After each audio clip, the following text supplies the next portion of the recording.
Intinya rumah Sri ini berhantu. Saya ditugasin buat ngerekam semuanya. Hampir setiap tahun suaranya selalu ada. Semakin hari semakin jelas aku dengernya. Bahkan Tisha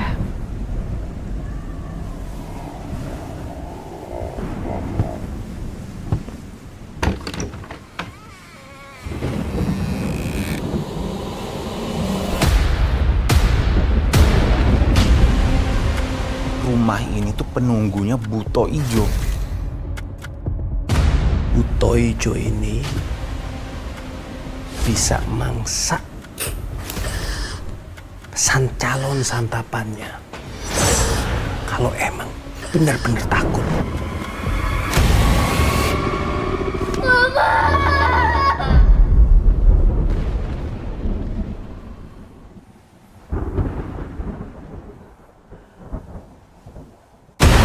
Mending you pergi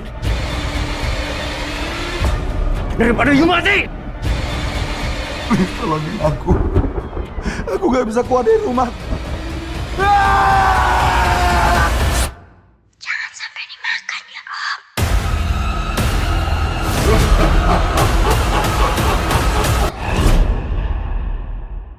Selamat datang kembali di kanal analisis film paling mendalam.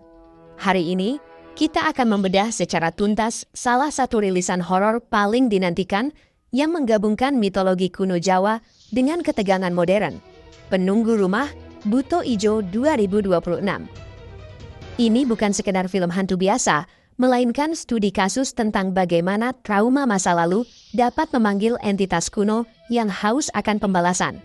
Bersiaplah, karena kita akan mengungkap setiap lapisan alur cerita, dari ketenangan yang hancur hingga rahasia kelam yang tersembunyi di balik dinding rumah angker. Sang calon santapannya. Kalau kan benar-benar takut.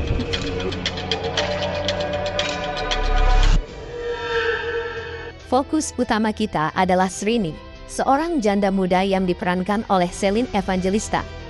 Srini hidup dalam dinamika yang rentan, seorang ibu tunggal yang berusaha keras memberikan kedamaian bagi putra sematawayangnya. Secara naratif, pemilihan karakter janda muda ini sangat strategis. Ini menciptakan lapisan isolasi sosial dan emosional, menjadikannya target yang ideal bagi kekuatan supranatural. Tunjukkan diri lo! Hilang sekarang! Tunjukkan diri. Ketenangan yang ia cari di rumah barunya, atau mungkin rumah lamanya, adalah ilusi yang siap dihancurkan. Srini adalah arketipe ibu yang berjuang.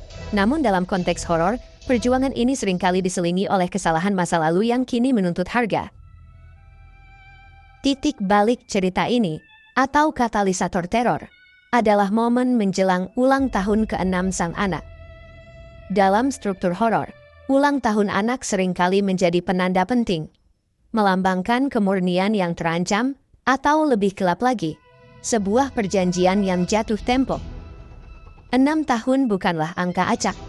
Ia mungkin merujuk pada siklus waktu, atau bahkan usia timun mas dalam versi mitologi tertentu.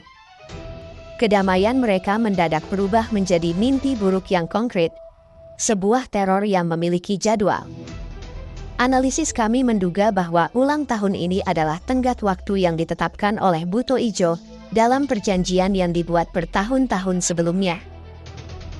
Dan disinilah Buto Ijo muncul.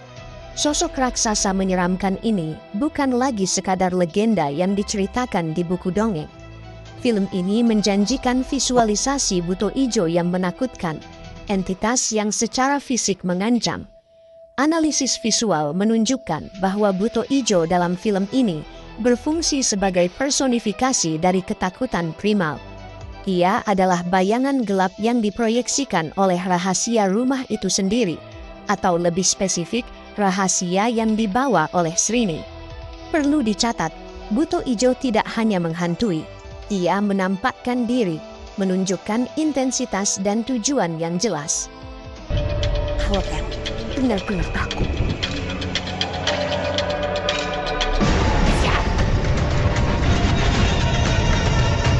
Dalam keputusasaan yang ekstrim, Srini melakukan langkah yang paling logis sekaligus paling beresiko. ia menghubungi mantan kekasihnya, Ali. Pemilihan Ali sebagai karakter penyelamat sangat modern dan cerdas. Ali kini adalah seorang konten kreator horor uji nyali. Ini adalah metafora yang kuat. Film ini mengomentari budaya horor kontemporer, di mana teror diubah menjadi komoditas, menjadi tontonan. Ali setuju membantu, bukan murni karena cinta, melainkan karena kesulitan ekonomi. Motif ganda ini menambahkan kompleksitas pada karakternya. Apakah ia pahlawan atau hanya oportunis? Kebutuhan finansial Ali membuatnya rentan dan membenarkan keputusannya untuk masuk ke dalam bahaya ekstrim, menjadikannya karakter yang sangat relevan dengan realitas modern. Toijo ini bisa calon santapan kalau benar-benar takut. Ali tidak datang sendiri. Ia ditemani adiknya, Lana. Lana kemungkinan besar mewakili pandangan skeptis generasi muda atau berfungsi sebagai korban potensial yang meningkatkan taruhan emosional bagi Ali. Bersama-sama, mereka membawa perlengkapan modern, kamera, sensor, dan peralatan rekaman, mencoba mendokumentasikan teror kuno ini. Kontras antara teknologi canggih dan mitologi buto ijo yang berusia ratusan tahun adalah inti dari daya tarik film ini. Mereka datang mencari konten, tetapi menemukan kenyataan yang jauh melampaui kemampuan kamera mereka. Pada awalnya, teror yang mereka alami mungkin masih dalam batas-batas konten horor yang biasa Ali rekam. Suara, bayangan, atau gangguan elektromagnetik. Namun, alur cerita segera menunjukkan pergeseran drastis. Ini bukan sekadar gangguan hantu biasa. Ini adalah lingkaran teror yang jauh lebih mengerikan, karena entitas yang mereka hadapi memiliki agenda yang sangat spesifik dan personal. Film ini dengan cepat meningkatkan taruhannya, memastikan penonton tahu bahwa buto ijo memiliki tujuan yang lebih besar daripada sekadar menakut-nakuti.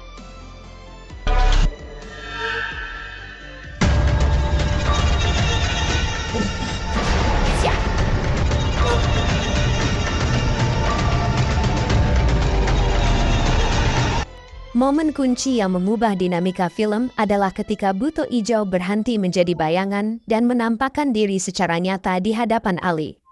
Ini adalah titik tanpa kembali. Jika sebelumnya Ali adalah seorang pemburu hantu yang mencari konten, kini ia adalah korban yang berhadapan langsung dengan ancaman fisik. Manifestasi nyata ini mengonfirmasi bahwa buto ijo adalah entitas yang kuat, mungkin terikat oleh sumpah atau perjanjian darah, bukan sekedar sisa-sisa energi. Ketakutan Ali yang semula didasarkan pada profesionalisme, kini menjadi ketakutan pribadi yang mendalam. Alur cerita ini memaksa Srini, Ali, dan Lana untuk tidak hanya bertahan hidup, tetapi juga untuk mengungkap kebenaran yang mengerikan. Apakah mereka akan berhasil mengalahkan buto ijo dengan kamera? Ataukah mereka harus kembali pada ritual kuno yang disarankan oleh Indra? Pertarungan ini menjadi pertarungan antara sains dan spiritualitas, antara modernitas dan tradisi. Dan seringkali, dalam horor Indonesia, tradisilah yang memiliki jawaban yang paling brutal. Ketegangan ini akan mencapai puncaknya saat Srini harus menghadapi pilihan yang mustahil.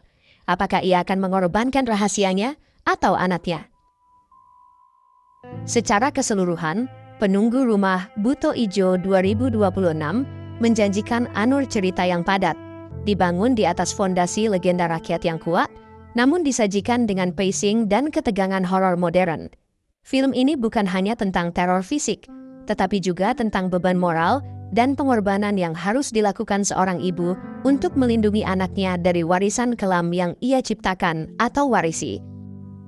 Film ini berfungsi sebagai pengingat bahwa beberapa hutang tidak dapat dibayar dengan uang, melainkan dengan jiwa. Itu dia bedah alur cerita mendalam kita untuk Penunggu Rumah Buto Ijo 2026. Apakah Anda siap menghadapi raksasa hijau ini? Beritahu kami di kolom komentar. Apa teori Anda tentang rahasia kelam Srini? Jangan lupa like, share, dan subscribe untuk analisis film horor Indonesia lainnya yang tak kalah mendalam. Sampai jumpa di video berikutnya. Toy ini bisa calon santapannya kalau benar-benar takut.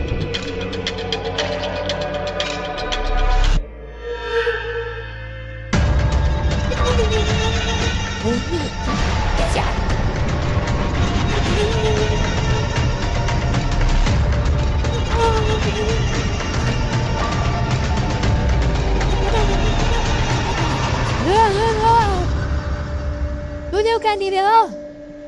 Diri aku sekarang. Tunjukkan diri lo. Diri aku sekarang.